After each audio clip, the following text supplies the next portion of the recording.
Students, तो पिछले lecture में हमने दही का बनना, ब्रेड का बनना और जो अल्कोहल का निर्माण कैसे होता है उसके बारे में पढ़ा था। तो आज हम पढ़ते हैं सूक्ष्मजीवों का जो औषधि महत्व है। सूक्ष्म जीवों का औषधि महत्व या यूज।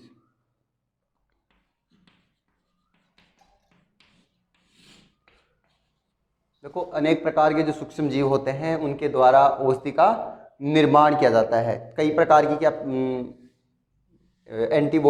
एंटीबायोटिक बनाई जाती है, एंटीबायोटिक तैयार की जाती है। एंटीबायोटिक होती क्या है? एंटीबायोटिक देखो सूक्ष्म जीवों की एक तो वृद्धि को रोक देता है, उनको नष्ट करने का काम करती है। तो उनको नष्ट करने के लिए जो औषधि तैयार की जाती है वो क्या होती है? एंटीबायोटिक होती है या प्रतिजैविक होती है। एंटीबायोटिक क्या होती है कि सूक्ष्म जीवों की वृद्धि तथा उनको नष्ट करने के लिए औषधि बनाई जाती है, वही क्या होती है? एंटीबायोटिक होती है। सूक्ष्म जीवों की वृद्धि तथा इन्हें नष्ट करने के लिए क्या करा, औषधि बनाई जाती है, मेडिसिन बनाई जाती है। नष्ट करने के लिए औषधि बनाई जाती है। इन्हें क्या कहते हैं? एंटीबायोटिक कहते हैं। जैसे कुछ एंटीबायोटिक्स का मैं एग्जांपल लेता हूं, जैसे स्ट्रेप्टोमाइसिन,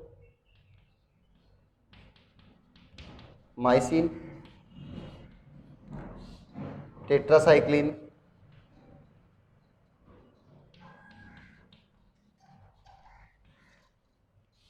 ये सामान्य रूप से यूज करने वाली क्या होती है? एंटीबायोटिक होती है। वैसे बात करें, सबसे पहले जो एंटीबायोटिक है वो किसने बनाई थी? मैंने बता दिया था, जो पहले लेक्चर मैंने फर्स्ट लेक्चर जो बताया था उसमें बताया था कि पहली जैविक एंटीबायोटिक का निर्माण किसने किया था? अलेक्जेंडर फ्लेमिंग ने किया था।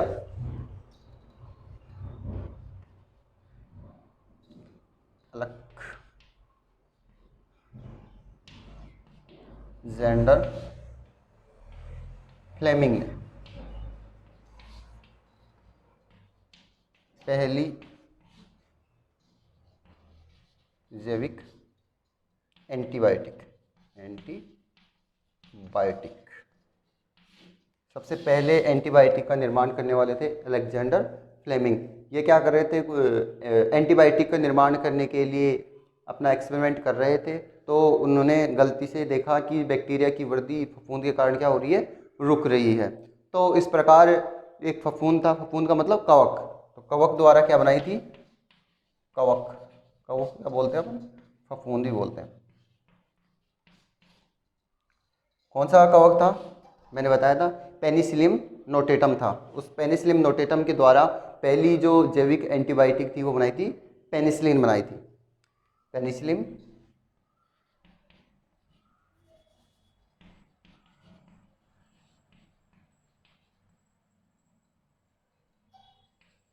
पेनिसिलियम नोटेटम द्वारा पेनिसिलिन बनाई थी।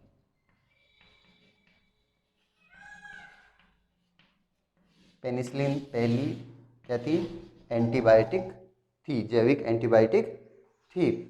तो सूक्ष्म जीवों का यूज़ किस में किया जा सकता है? एंटीबायोटिक का निर्माण करने के लिए किया जाता है। जैसे मैंने बताया स्ट्रेप्टोमाइसिन, टेट्रासाइक्लिन। एंटीबायोटिक क्या होती है कि ये क्या करते हैं? सूक्ष्म जीवों की वृद्धि को रोक देती है और उनको नष्ट करने के लिए औषधि बनाई जाती है। यहाँ पर ध्यान रखना कि अलेक्जेंडर फ्लेमिंग ने पहली जैविक एंटीबायोटिक का निर्माण किया था। वे अपना एक्सपेरिमेंट कर रहे थे एंटीबायोटिक बनाने के लिए। तो उन्होंने देखा कि एक कवक के कारण जो बैक्टीरिया की क्या नहीं हो पा रही, वृद्धि नहीं हो पा रही और धीरे धीरे इनको क्या कर रही है? नष्ट कर रही है। तो नष्ट करने के कारण उन्होंने पेनिसिलियम नोटेटम द्वारा पहली जो जैविक एंटीबायोटिक बनाई थी वो कौन सी थी? पेनिसिलिन बनाई थी। ध्यान रखना कि जो एंटीबायोटिक होती हैं इनको डॉक्टर की सलाह के अकॉर्डिंग ही लेना चाहिए। जब डॉक्टर सलाह देता है, जो एक कोर्स पूरा देता है, उसको कम्प्लीटली लेना चाहिए। और जब डॉक्टर की सलाह के बिना एंटीबायोटिक का सेवन किया जाता है, या आप जब स्वस्थ होते हो तब एंटीबायोटिक का सेवन करते हो, तो बाद में अगर आप कभी बीमार होते हो तो इन एंटीबायोटिक का इफेक्ट आप पे नहीं होता, और स्वस्थ रहने पर अगर एंटीबायोटिक ले रहे हो तो उस स्थिति में जो लाभकारी जो सूक्ष्म जीव होते हैं वो भी नष्ट हो जाते हैं। और ध्यान रखना कि सर्दी जुखाम और फ्लू में एंटीबायोटिक काम नहीं करती, क्योंकि ये किसके कारण होती हैं, वायरस के कारण होती हैं। तो ये हो गया सूक्ष्म जीवों का औषधि उपयोग। तो औषधि उपयोग के बाद में हम पढ़ते हैं वैक्सीन। और थोड़ा सा और ध्यान रख लेना कि इनको एंटीबायोटिक कैसे बनाई जाती है। जो सूक्ष्म जीव होते हैं, सूक्ष्म जीवों को क्या किया जाता है, संवर्धन माध्यम पर इनकी वृद्धि कराई जाती है। सूक्ष्म जीवों की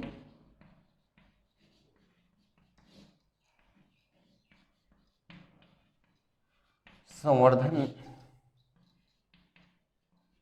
माध्यम पर क्या करवाई जाएगी, वृद्धि कराई जाएगी, पाला जाएगा इनको, फिर इसके बाद में इनसे क्या करवाई जाएगी, एंटीबायोटिक प्राप्त की जाएगी। संवर्धन माध्यम क्या होता है कि इनको लिए जो सूक्ष्म जीव होते हैं इनको अनुकूलित जैसा वातावरण चाहिए उनको प्रोवाइड कराया जाता है, ताकि इनमें जनन और वृद्धि हो सके, जनन और वृद्धि कर सके, और उसके बाद में इनसे क्या प्राप्त कर ली जाती है, एंटीबायोटिक प्राप्त कर ली जाती है। औषधि महत्व के बाद में हम पढ़ते हैं वैक्सीन, इनकी टीका।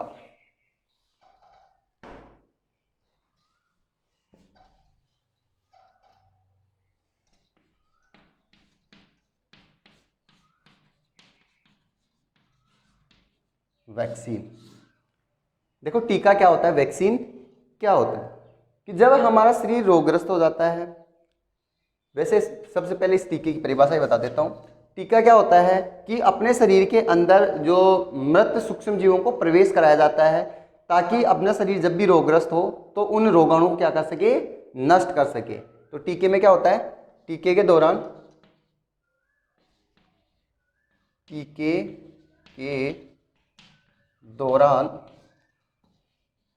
मृत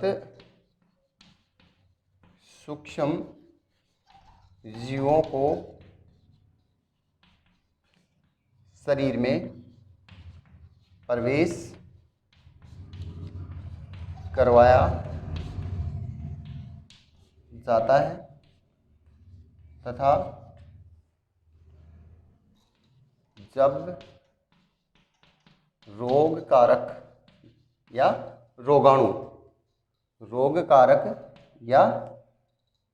रोगाणु शरीर में प्रवेश करता है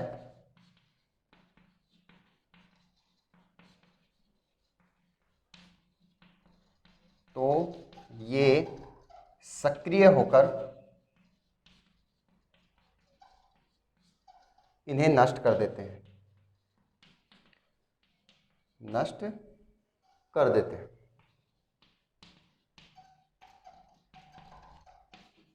टीका जो होता है वो किसी एक विशिष्ट बीमारी के लिए ही लगाया जाता है। टीका किसी विशिष्ट रोग के लिए लगाया जाता है। यहाँ पर मैंने बताया कि मृत सूक्ष्म जीवों को शरीर में प्रवेश कराया जाएगा, लेकिन जैसे ही किसी रोग, विशेष रोग के लिए इसमें प्रवेश कराया जाएगा, तो मान लो जिस रोग के लिए टीका लगाया गया है, तो ये क्या करेंगे, उन सूक्ष्म जीवों को पहचान लेंगे, और पहचानने के बाद में क्या हो जाएंगे, एक्टिव हो जाएंगे, सक्रिय हो जाएंगे। सक्रिय होने के बाद में उनको नष्ट कर देंगे और शरीर को क्या रखेंगे, रोग मुक्त रखेंगे। जो पहला टीका बनाया था, वो पहला टीका बनाया था एडवर्ड जेनर ने, चेचक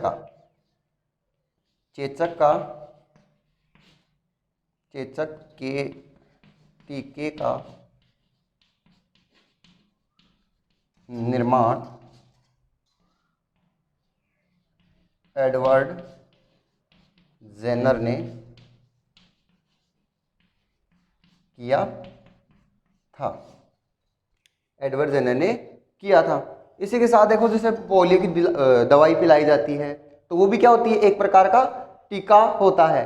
जैसे टिटनेस का जो टीका लगता है, और बाकी कई टीके लगते हैं जो एक विशेष रोग के लिए ही एक्टिव होते हैं। और अपने शरीर के अंदर जो प्रतिरक्षी होती है वो क्या करती है, सभी रोगों को समान रूप से लड़ने का काम करती है। लेकिन यहाँ पर टीका जब अपने शरीर में प्रवेश कराया जाएगा तो एक विशिष्ट रोग के लिए ही ये एक्टिव रहेगा, बाकी किसी रोग के लिए ये नहीं होगा। जैसे चेचक का टीका लगाया जाता है, तो चेचक के टीके में क्या करवाएंगे, इसके मृत सूक्ष्म जीव अपने शरीर में प्रवेश कराएंगे, और जैसे ही अपने शरीर में प्रवेश करेंगे दूसरे जो अपने शरीर को क्या करेंगे, रोग कारक या रोगी करेंगे, तो उनको क्या करेंगे, ये नष्ट करने का काम करेंगे और अपने शरीर को क्या रखेंगे, रोग मुक्त रखेंगे। कई प्रकार के टीके लगाए जाते हैं, जैसे मैंने बताया पोलियो का, चेचक का और टिटनेस का, और भी कई टीके लगाए जाते हैं। तो टीके के बाद में हम अब पढ़ते हैं मिट्टी की उर्वरकता में वृद्धि।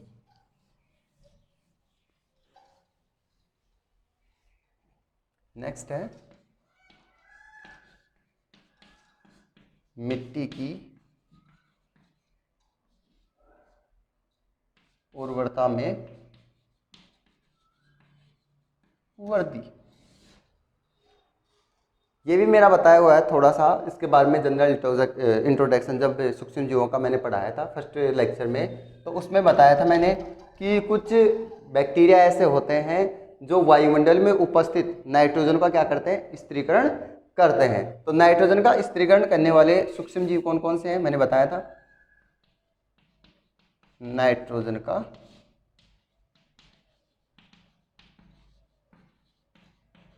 स्थिरीकरण करने वाले सूक्ष्म जीव। सूक्ष्म जीव कौन कौन से थे, मैंने बताया था जो दालकुल था, दालकुल में एक बैक्टीरिया था वो बताया था मैंने, और नोस्टॉक एनाविना बताया था,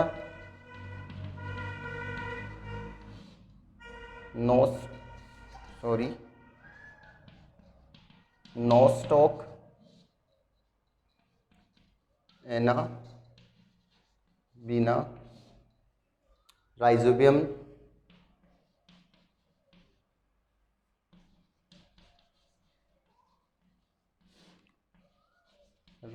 जीवाणु, जो मैंने कहाँ बताया था, दाल कुल के पादपों में, दाल कुल के पादपों में। दाल कुल कौन सा होता है, फेबेसिकुल होता है। और इसी के साथ नाइट्रोजन स्थिरीकरण करने वाले होते हैं ब्लू ग्रीन एल्गी, यानी कि नील हरित शैवाल, नील हरित शैवाल। नील हरित शैवाल को साइनोबैक्टीरिया भी बोलते हैं, या इनको साइनोबैक्टीरिया बोलते हैं, साइनोबैक्टीरिया। ये क्या काम करते हैं, जो वायुमंडल में जो नाइट्रोजन मौजूद है उसको किसमें, जो पौधों के लिए नाइट्रोजन उपलब्ध हो सके उस रूप में कन्वर्ट करते हैं, बदलते हैं, और पौधे हैं वो नाइट्रोजन को नाइट्रेट के रूप में ग्रहण करते हैं। ये भी ध्यान रख लेना, पौधे नाइट्रोजन को किस रूप में ग्रहण करते हैं, नाइट्रेट के रूप में।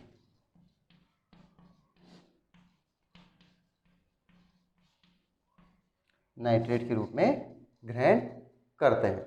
तो मिट्टी में उर्वरता से इससे क्या होगी, नाइट्रोजन की अगर वृद्धि होगी तो नाइट्रोजन की वृद्धि होने से मिट्टी की उर्वरक क्षमता भी बढ़ जाएगी। तो ध्यान रखना, नाइट्रोजन का स्थिरीकरण कौन कौन से करते हैं, नोस्टॉक एनाविना भी हो गए, राइजोबियम जीवाणु हो गया, नील हरित शैवाल या साइनोबैक्टीरिया इनको बोलते हैं। और पौधे किस रूप में नाइट्रोजन ग्रहण करते हैं, नाइट्रेट के रूप में ग्रहण करते हैं।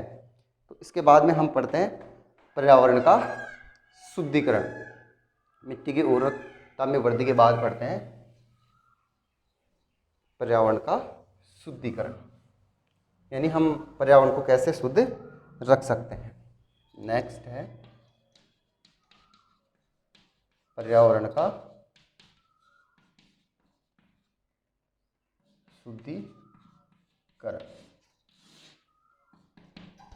देखो, पर्यावरण को शुद्ध रखने के लिए हमारे घर से या शहरों से, गांव से जो कचरा निकलता है उनको दो भागों में विभाजित किया जाए।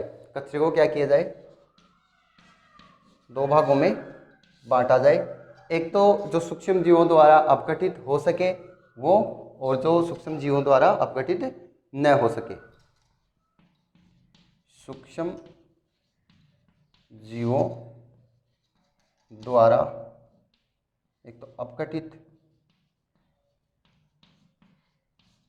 हो सके, और एक इस रूप में बदलेंगे जो सूक्ष्म जीवों द्वारा अपघटित न हो सके।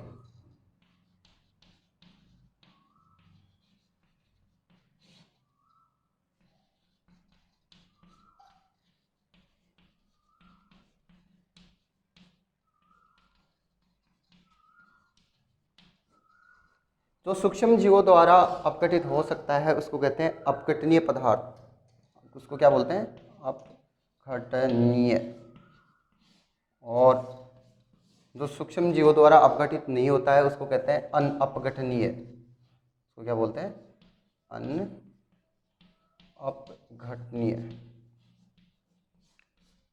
एग्जाम्पल के तौर पर हम बात करें, जैसे फलों के छिलके,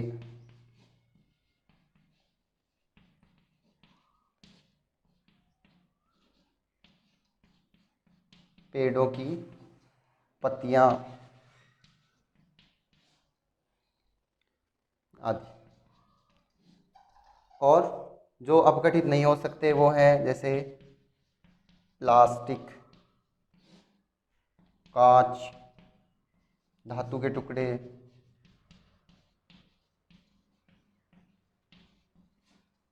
इंजेक्शन आदि। यहाँ पर भी आदि, इंजेक्ट। ठीक है, तो इनको क्या करेंगे, जो अपघटनीय पदार्थ होते हैं उनको सूक्ष्म जीवों द्वारा अपघटित करके क्या बना ली जाएगी, जैविक खाद बना ली जाएगी। इनका अपघटन करके क्या बना दी जाती है, जैविक खाद तैयार कर ली जाती है। ठीक है, और जहाँ तक हो सके जो अनअपघटनीय पदार्थ होते हैं जो सूक्ष्म जीवों द्वारा अपघटित नहीं होते हैं, जैसे प्लास्टिक, कांच, धातु के टुकड़े, इनको क्या करेंगे, कम से कम यूज़ करेंगे या इनका यूज़ ही बंद कर देंगे। तब जाकर अपना पर्यावरण क्या होगा, शुद्धिकरण होगा। और यहाँ पर जो अपघटनीय होते हैं उनको क्या करेंगे, अपघटित करके जैविक खाद बना लेंगे। इस प्रकार क्या होगा, जो पर्यावरण है वो शुद्ध हो जाएगा। ठीक है, आज के वीडियो में इतना ही। नेक्स्ट वीडियो में हम इससे आगे पढ़ते हैं। Thank you.